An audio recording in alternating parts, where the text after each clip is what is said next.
Welcome to NSTV. ముందుగా వార్తల్లో ముఖ్యాంశాలు. ప్రభుత్వ ఆసుపత్రిలో జరిగిన 4.50 కోట్ల అవినీతి కుంభకోణంపై ఎలాంటి చర్యలు తీసుకోనందున అవినీతి అధికారులైన డాక్టర్ కృష్ణప్రసాద్, డాక్టర్ నవీన అదే స్థానంలో కొనసాగించడంపై రాష్ట్ర ప్రభుత్వ ప్రధాన కార్యదర్శి, రాష్ట్ర డీజీపీ, ప్రిన్సిపల్ సెక్రటరీ, హోంశాఖ, హెల్త్, మెడికల్ మరియు family welfare secretary, Telangana state vigilance commission, Karimnagar జిల్లా కలెక్టర్, కరీంనగర్ జిల్లా CP, director general, anti corruption బ్యూరోలకు లీగల్ నోటీసులు పంపించినట్లు ఆల్ ఇండియా ఫార్వర్డ్ బ్లాక్ జిల్లా ప్రధాన కార్యదర్శి బండారి శేఖర్ తెలిపారు. గురువారం కరీంనగర్లో జిల్లా ఏఐఎఫ్బి కార్యాలయంలో ఆల్ ఇండియా యూత్ లింగల్ రాష్ట్ర కన్వీనర్ రావుల ఆదిత్య, పార్టీ జిల్లా కమిటీ సభ్యులు కె బద్రీనేత, ప్రశాంత్, సుధాంతో కలిసి బండారి శేఖర్ మాట్లాడుతూ, వారం రోజుల్లోగా ఈ లీగల్ నోటీస్కు మా అడ్వకేట్కి సమాధానం ఇవ్వని ఎడల న్యాయస్థానంలో చట్టపరంగా పోరాడతానని తెలిపారు. ఈరోజు All India forward Bloc Karimnagar జిల్లా కమిటీ ఆధ్వర్యంలో పత్రికల సమావేశం నిర్వహించడం జరుగుతుంది. ఈ సమావేశంలో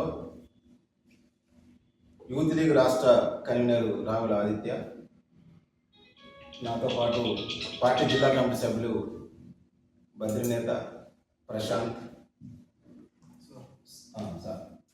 పాల్గొంటున్నాము. ముఖ్యంగా ఏంటంటే, మేము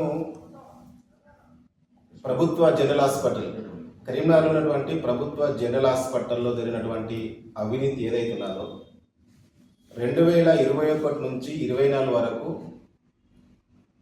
అవినీతి జరిగిందని చెప్పేసి అప్పటి ఎంక్వైరీ కమిటీ, అప్పటి జిల్లా కలెక్టర్ గారు ఎంక్వైరీ చేయించారు. ఒక కమిటీ చేశారు. ఆ కమిటీకి చైర్మన్గా doctor Lalitha Devi enquiry committee chairman. Enquiry committee report కూడా ఇవ్వడం జరిగింది. దీంట్లో ప్రభుత్వ హాస్పిటల్లో జరిగినటువంటి అవకతవకలు, నిధుల దుర్వినియోగం పైన పూర్తి ఎంక్వైరీ రిపోర్ట్ ఇచ్చారు. ఈ ఎంక్వైరీ రిపోర్ట్లో దాదాపు 3.5 నుంచి 4.5 కోట్ల వరకు బిల్స్ ఏవైతే వాళ్ళు ఖర్చు పెట్టారో ఆ ఖర్చుకు సంబంధించింది వేటికి కూడా బిల్స్ సబ్మిట్ చేయలేదని చెప్పేసి ప్రధానంగా చెప్పడం జరిగింది. HDS హాస్పిటల్ డెవలప్మెంట్ కమిటీకి సంబంధించినటువంటి నిధులు కావచ్చు, కాయకల్ప అంటే NHM నిధులు, నేషనల్ కేంద్ర ప్రభుత్వ నిధులు కూడా వాటి కూడా బిల్స్ లాంటి కానీ, రసీదులు కానీ, ఓచర్లు కానీ ఇట్లాంటివి ఏం పెట్టకుండా నిధులు దుర్వినియోగమైందని చెప్పేసి ఒక దగ్గర 35 లక్షలు, ఒక దగ్గర 55 లక్షలు, ఒక దగ్గర 15 లక్షలు, ఒక దగ్గర 150 లక్షలు, 1,50,000 ఇట్లా చూసుకుంటూ పోతుంటే ప్రతి దాంట్లో కూడా మనకు ఎక్కడ కూడా బిల్లు నాట్ సబ్మిటెడ్ అనే ఉన్నది. తర్వాత డీజిల్, పెట్రోల్కి సంబంధించి 3,96,000 రూపాయలు ఖర్చు అయితే దాంట్లో కేవలం 45,000 మాత్రమే బిల్స్ సబ్మిట్ చేశారని చెప్పేసి కూడా మెన్షన్ చేశారు. మిగతా వాటికి బిల్స్ సబ్మిట్ చేయలేదని చెప్పేసి కూడా ఈ రిపోర్ట్లో, ఎంక్వైరీ కమిటీ వేసిన రిపోర్ట్లో మెన్షన్ చేసి, ఇది 2024 1వ నెల 8వ తారీఖు నాడు జిల్లా కలెక్టర్ గారికి సబ్మిట్ చేయడం జరిగింది. ఇక్కడ చివరి డేట్ ఉన్నది. అంటే సంవత్సరం నరవుతున్నప్పటికీ కూడా ఇప్పటి వరకు కూడా ఈ ఎంక్వైరీ రిపోర్టు పైన జిల్లా కలెక్టర్ గారు ఏం చర్యలు తీసుకున్నారని చెప్పి సందర్భంగా మేము జిల్లా కలెక్టర్ కావచ్చు, హెల్త్ డిపార్ట్మెంట్ కావచ్చు, వీళ్ళందరికీ ఎలాంటి చర్యలు తీసుకోలేదు. అందుకోసమే మేము ఫార్వర్డ్ బ్లాక్ పార్టీగా ఒక లీగల్ నోటీస్ మేము సోమవారం నాడు కలెక్టర్ గారికి ఫిర్యాదు చేయడం జరిగింది. అయినా సంవత్సరం నరసులు ఎందుకు యాక్షన్ తీసుకోవాలని చెప్పి మా లీగల్ కమిటీ తోటి సంప్రదించడం జరిగింది. మా లీగల్ కమిటీ ఒక లీగల్ నోటీస్ ఇవ్వాలని చెప్పేసి చెప్పడం జరిగింది. మేము తెలంగాణ చీఫ్ సెక్రటరీ గారికి, తెలంగాణ డీజీపీ గారికి, తర్వాత హోం శాఖ కార్యదర్శి గారికి, health and medical family welfare principal secretary గారికి, డిఎంఈ గారికి, స్టేట్ విజిలెన్స్ ఆఫీసర్ గారికి, డిస్ట్రిక్ట్ కరీంనగర్ జిల్లా కలెక్టర్ గారికి, సిపి కరీంనగర్ జిల్లా పోలీస్ కమిషనర్ గారికి, యాంటీ కరప్షన్ బ్యూరో జనరల్ గారికి కూడా మేము వీళ్ళందరికీ కూడా లీగల్ నోటీసులు పంపిస్తున్నాం. అధికారికంగా రిపోర్ట్ వచ్చినప్పటికీ కూడా ఇప్పటి వరకు ఎందుకు ఇటు రాష్ట్ర ప్రభుత్వం కావచ్చు, కేంద్ర ప్రభుత్వం కావచ్చు నిధులు దుర్వినియోగమైనవి. 2021 నుంచి 2024 వరకు ఉన్నటువంటి సూపరింటెండెంట్ ఎవరు, జనరల్ హాస్పిటల్ సూపరింటెండెంట్ ఎవరు, కృష్ణప్రసాద్. ఇంత పేరు కూడా స్పష్టంగా మెన్షన్ చేశారు. కృష్ణప్రసాద్ సూపరింటెండెంట్గా పనిచేశాడు. దీంట్లో అజయ్ కుమార్ సూపరింటెండెంట్గా పనిచేశారు. మహమ్మద్ అలీ, రత్నమాల, శ్రీనివాస్, డాక్టర్ జ్యోతి ఆర్ఎంఓ, డాక్టర్ నవీన. దీంట్లో కొంతమంది రిటైర్ అయినటువంటి వాళ్ళు ఉన్నారు. కొంతమంది స్టిల్ ఈ రోజు వరకు కూడా తెలంగాణ వైద్య విధాన పరిషత్ కరీంనగర్ సూపరింటెండెంట్గా కృష్ణప్రసాద్ పనిచేస్తున్నాడు. ఈ అత్యంత అవినీతి పరుడు. దాదాపు 4 కోట్లే కాదు, అంతకు మించి డబ్బులు కూడా దుర్వినియోగమైంది. కరోనా టైంలో పెద్ద ఎత్తున డిఎంఎన్హెచ్ఓ కూడా డబ్బులు రాలేదు, కానీ సివిల్ హాస్పిటల్కి పెద్ద ఎత్తున నిధులు వచ్చినాయి. అత్యంత అవినీతి పరులైనటువంటి వాళ్ళని కూడా ఈరోజు ఇప్పటి వరకు కూడా సూపరింటెండెంట్గా కొనసాగిస్తున్నారు. అంతేకాదు ఈ హాస్పిటల్లో సంబంధం లేకుండా వేరే శాఖల చేతులు పెట్టి ఇబ్బందులకు గురి చేస్తారు, అనేక మంది అరాచకాలు చేస్తారని చెప్పేసి కూడా ఇదే రిపోర్ట్లో మెన్షన్ చేశారు. అటెండెన్స్ రిపోర్ట్ లేదు. కానీ ఆర్ఎం నవీన గారు ఇప్పుడు డిస్ట్రిక్ట్ జనరల్ హాస్పిటల్, ఆమె టీవీకి సంబంధించిన ఆమె ఈరోజు డిసిహెచ్ జనరల్ హాస్పిటల్ ఆర్ఎంఓ పనిచేస్తున్నారు. ఎందుకు ఇట్లాంటి వాళ్ళు అధికారులను తీసుకొచ్చి మళ్ళా ఇక్కడే పెట్టారనేది కనీసం ట్రాన్స్ఫర్ చేయలేదు, నిధులు దుర్వినియోగం చేయలేదు, వాటి రికవరీ చేయించలేదు.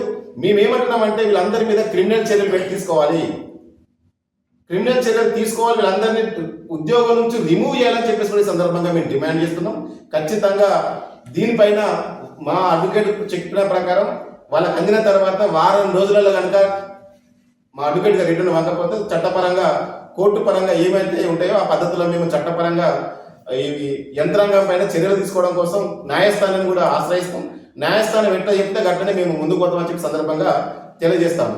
ఇప్పటికైనా కూడా అధికారులు అక్కడి నుంచి తొలగించాలో మనం సస్పెండ్ చేయాలని చెప్పేసి మేము డిమాండ్ చేస్తాము. బండారి శేఖర్, కరీంనగర్ పార్టీ జిల్లా ప్రధాన కార్యదర్శి, ఏఐఎంపీ.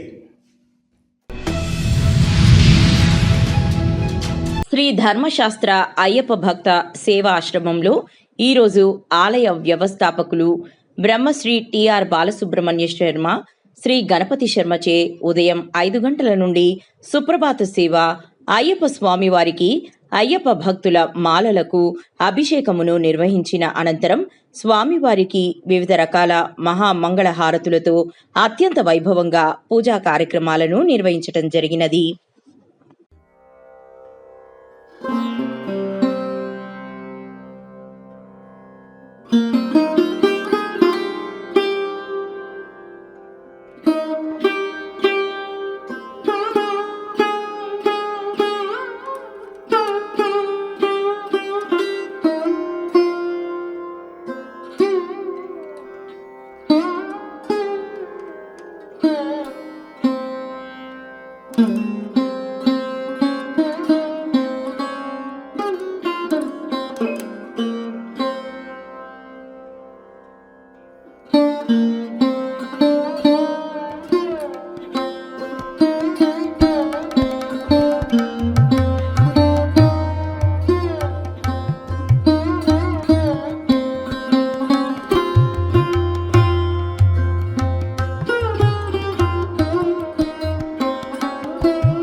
కర్నూలు జిల్లా ఆదోని వైఎంకే నగర్లో వెలసిన సాయిబాబా దేవాలయం నందు కార్తీక మాసం సందర్భంగా భక్తులు పెద్ద ఎత్తున పాల్గొని దీపాలు వెలిగించడం జరిగింది. కార్తీక మాసం నందు దీపాలు ఎందుకు వెలిగిస్తారనే వాటికి వివరించిన సాయిబాబా భక్తుడు వీరయ్య స్వామి. ఈ కార్యక్రమంలో భక్తులు పెద్ద ఎత్తున పాల్గొన్నారు. ఇది కార్తీక పౌర్ణమి సందర్భంగా మన హిందూ ధర్మం ప్రకారంగా ఈ కార్తీక మాసంలో 25 సంవత్సరాలు ఈ గుడి కట్టించినప్పటి నుండి ఈ కార్యక్రమం జరుపుతూనే ఉన్నాం. 25వ వార్షికోత్సవం. దీపాలు ఎందుకు అంటిస్తారంటే అప్పట్లో షిరిడీలో కూడా బాబా వారు ఈ కార్తీక మాసం కానీ, శ్రీరామనవమి కానీ, విజయదశమి రోజు కానీ కొన్ని సందర్భాల్లో కొన్ని పండుగల్లో ఆయన అప్పటి నుండి వెలిగించుకుంటూ వచ్చినాడు. నా ఆలయాల్లో దీపం వెలిగిస్తేనే అదే పరబ్రహ్మ స్వరూప అని ఆయన పేరు, జ్యోతి స్వరూపుడే పరమాత్ముడు అని ఒక విషయం ఆయన తెలిపినాడు మనకి. అదేవిధంగా మన హిందూ ధర్మబద్ధంగా కూడా మనం ఇంట్లో కూడా దీపం వెలిగించిన తర్వాతనే పూజా కార్యక్రమాలు స్టార్ట్ చేస్తాం. అందుకే జ్యోతి స్వరూపుడే పరమాత్ముడు అని లెక్క. కామారెడ్డి జిల్లా బాన్సువాడ మండలంలోని పాత బాన్సువాడ సంగమేశ్వర ఆలయంలో కార్తీక మాస పౌర్ణమి సందర్భంగా భక్తులు ఘనంగా అభిషేకాలు, అర్చనలు, రుద్రాభిషేకాలు నిర్వహించారు. అనంతరం మంగళహారతులతో దీపారాధన జరిపారు. ఆలయ ప్రాంగణమంతా వత్తుల వెలుగుతో కాంతులీనగా భక్తులతో నిండిపోయింది. భక్తులు కుటుంబ సమేతంగా వచ్చి కార్తీక దీపారాధనలో పాల్గొని భగవంతుని కృపకు పాత్రులయ్యారు.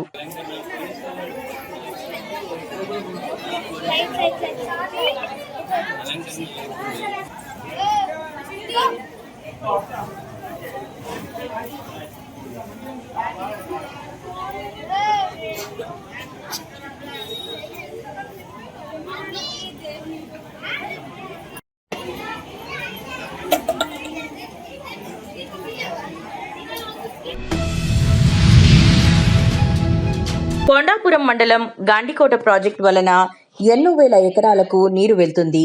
ఎన్నో గ్రామాలకు త్రాగునీటి కొరకు నీరు వెళ్తున్నాయి. కానీ గాండికోట ప్రాజెక్టుకు పడమటి భాగాన కొండాపురం మండలంలో ఉన్న మిగతా గ్రామాల త్రాగు, సాగు అవసరాల కొరకు బెడుదూరు కొండకు ఒక చిన్నపాటి రిజర్వాయర్ కడితే దాని వలన కొన్ని వేల ఎకరాలకు నీరివ్వటానికి వీలుగా ఉంటుందని ఈ యొక్క ప్రతిపాదన గతంలో కీర్తిశేషులు మాజీ ముఖ్యమంత్రి వైఎస్ రాజశేఖర రెడ్డి ప్రతిపాదించడం జరిగిందని అన్నారు. పొలాలు ఉన్నాయో వాటికి నీరందించడానికి ఈ యొక్క బెడుదూరు కొండకు ఒక చిన్నపాటి పరిశ్రమ, ఆ చిన్నపాటి రిజర్వాయరు కట్టి ఆ పైన ఉన్న గ్రామాలకు త్రాగు, సాగు నీరివ్వాలని, అలాగే ఎవరైతే కౌలు రైతులు భూములు ఈ విధంగా కౌలు చేసుకుంటున్నారో వారికి గుర్తింపు కార్డులు ఇచ్చి వారికి ఈ యొక్క ఏదైతే ప్రభుత్వం ఇచ్చే సబ్సిడీ ఉందో పథకాలలో కానీ సబ్సిడీలో కానీ వారికి ఇవ్వాలని ఈ దినం భారత కమ్యూనిస్ట్ పార్టీ ఆధ్వర్యంలో, అలాగే రైతు సంఘం, కౌలు రైతు సంఘం ఈ యొక్క సమితి సభ్యులతో ఈ యొక్క నిరసన అనేది వ్యక్తం చేస్తున్నాం. ఇప్పటికైనా ప్రభుత్వం స్పందించి రైతన్నలకు 50% సబ్సిడీతో ఈ యొక్క శనగలను వెంటనే పంపిణీ చేయాలని ఈ దినం కోరుతా ఉన్నాం. కార్తీక పౌర్ణమి సందర్భంగా బాసర గోదావరి తీర ప్రాంతం ఆధ్యాత్మిక వాతావరణంతో కాంతిమంతంగా మారింది. వేలాది మంది భక్తులు తెల్లవారుజాము నుంచే గోదావరిలో స్నానం చేసి బాసర సరస్వతి అమ్మవారి ఆలయంలో ప్రత్యేక పూజలు చేశారు. రాష్ట్రం నలుమూలల నుంచి మాత్రమే కాకుండా పొరుగు రాష్ట్రాల నుండి కూడా భక్తులు తరలివచ్చి తమ మొక్కులు తీర్చుకున్నారు.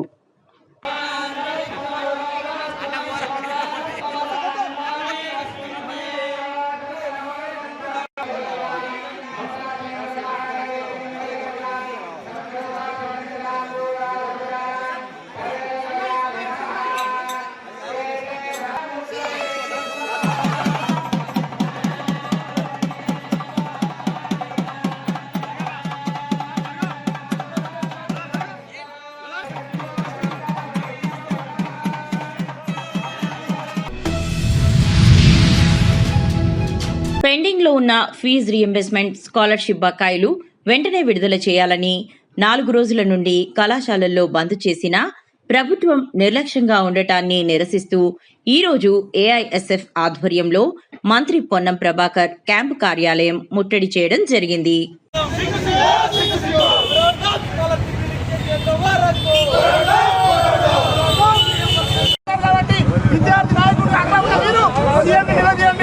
లక్షలాది మంది విద్యార్థులు రోడ్లపై ఉంటున్నారు. వాళ్ళ చదువులకు 4 రోజులు స్టార్టింగ్ జరుగుతూ ఉంది. సీఎం మొత్తునితో ఉన్నారు కాబట్టి సీఎం లేపండి, పొన్నం ప్రభాకర్ గారు విద్యార్థుల ఫీజు బకాయిలు విడుదల చేయాలని డిమాండ్ చేస్తా ఉన్నాం. అధికారంలో వస్తే ఫీజు బకాయిలు విడుదల చేస్తామన్నారు, విద్యార్థుల ఫీజు బకాయిలు ఇస్తలేరు.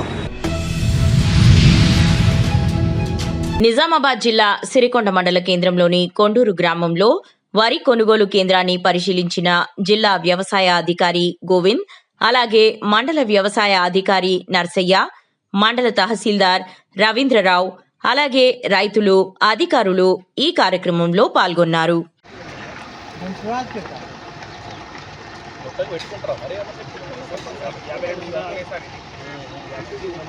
దీన్ని మించిన మునగాడైతే ఇంతవరకు రాలేదు. దీన్ని మించి ఇన్ని వెరైటీస్ వచ్చినాయి కానీ ఏది బీట్ చేస్తలేదు. మొన్న వచ్చింది ఆర్డీఆర్ వచ్చింది, అది కూడా అంతే ఉంది సార్. అది దిగుబడి రాలేదు, అంత పెరిగింది కానీ అంత అడ్డం పడిపోయింది.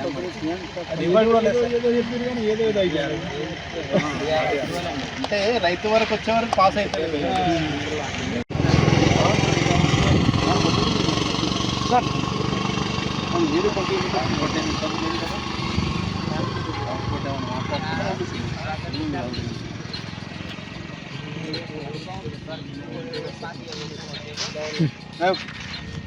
లెటర్ కూడా పెట్టాను.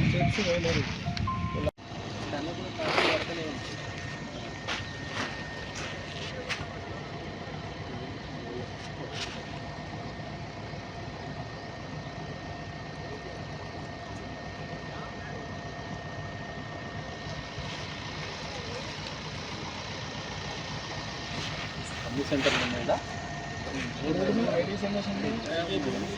మండలంలో మొత్తం 30 సెంటర్లు. మా ఊర్లో సార్ ఇప్పుడు 3 సెంటర్లలో ఒక్కొక్క 4 గంటలు అయితే దానికి ఓకేనా. నమస్తే అండి, నా పేరు గోవింద్, జిల్లా వ్యవసాయాధికారి. ఈరోజు మనం మా ఏవోతో పాటు రైతు సోదరులందరితో పాటు ఈ సిరికొండ మండలం కొండూరు గ్రామాన్ని సందర్శించడం జరుగుతూ ఉంది. ముఖ్యంగా ఈ కొనుగోలు కేంద్రాలు, వరి కొనుగోలు కేంద్రాలు చూసుకుంటూ వస్తూ ఉన్నాం.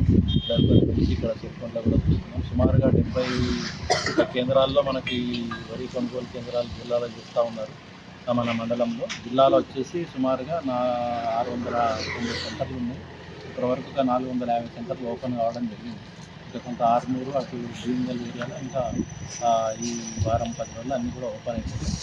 ముఖ్యంగా ఏంటంటే మనకు ఈసారి సుమారుగా జిల్లాలో 3,94,000 ఎకరాలలో సన్నధాన్యం పండించడం జరుగుతూ ఉంది. 43,000 ఎకరాల్లో మాత్రమే దొడ్డు ధాన్యం.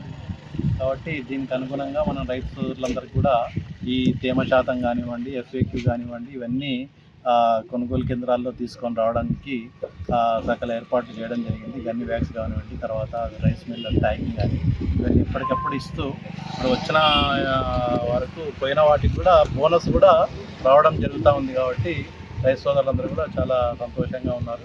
ఈ అకాల వర్షాల వల్లనే కొద్దిగా మనకు ఇబ్బంది అవుతూ ఉంది. జాగ్రత్తగా ఇప్పుడు సాయంత్రంగాను మనకు మొగులైతుంది, మన మనసులో గుబులైతుంది. కాబట్టి ఇవన్నీ కొంచెం జాగ్రత్తగా టార్పాలిన్స్తోనూ కొంచెం కప్పు పెట్టుకుంటే పోయేటప్పుడు కొంచెం ఈజీగా ఉంటుంది.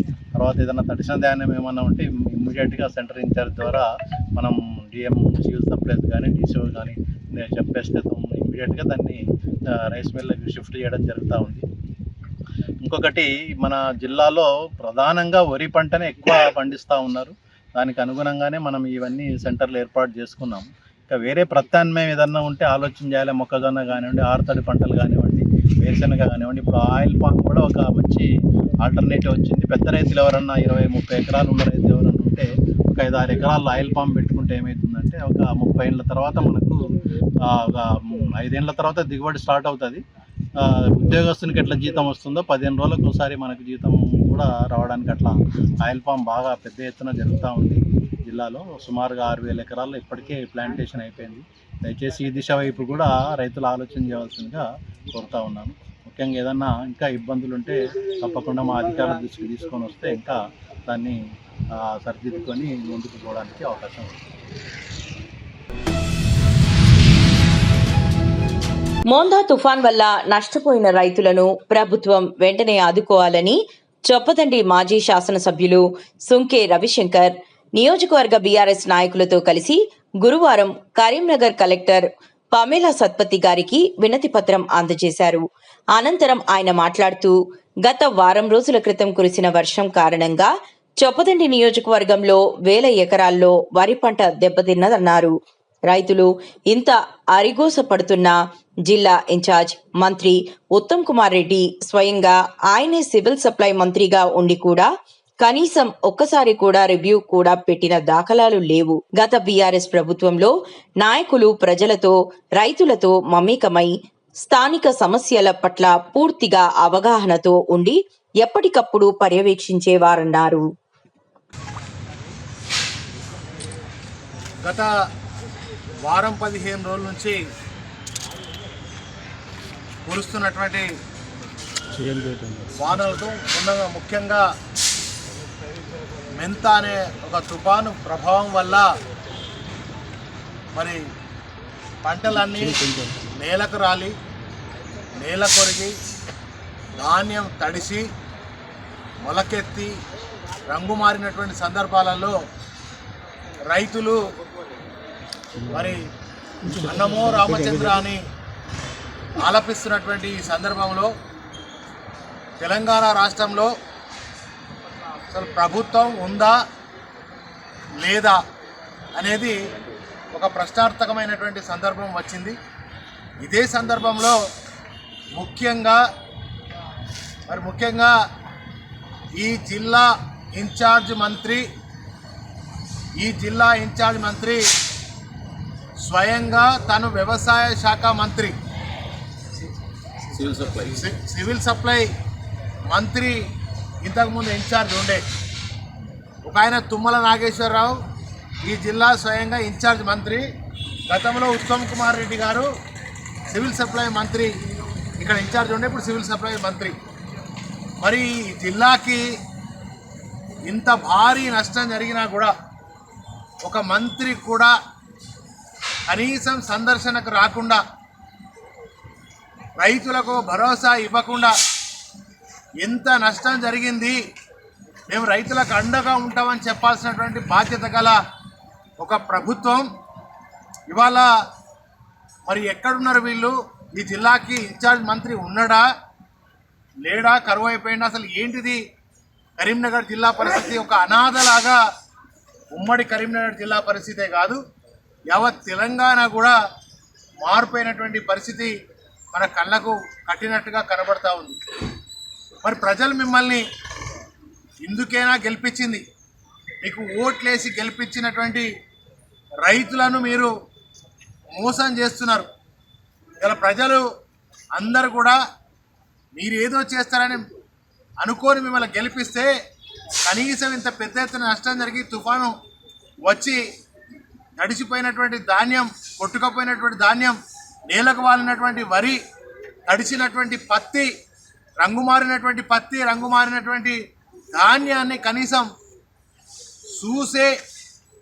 చూసే టైం కూడా ఈ ప్రభుత్వంలో ఉన్నటువంటి మంత్రులకు, యంత్రాంగానికి సోయి లేదంటే ఈ ప్రజల పట్ల, తెలంగాణ రైతాంగం పట్ల ఎంత చిత్తశుద్ధి ఉందో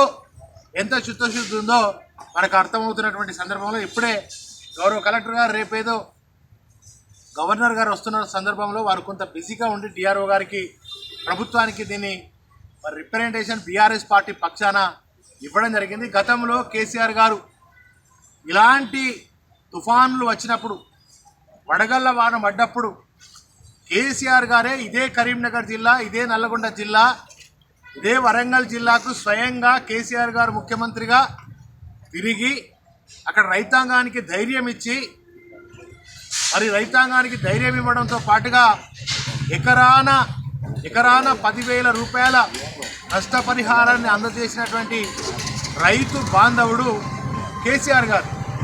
మరి ఈ రెండేళ్లలో జరిగినటువంటి గతంలో చాలా నష్టం జరిగితే పోయిన సంవత్సరం కానీ ఇప్పుడు కానీ ముఖ్యమంత్రికి సోయి లేదు.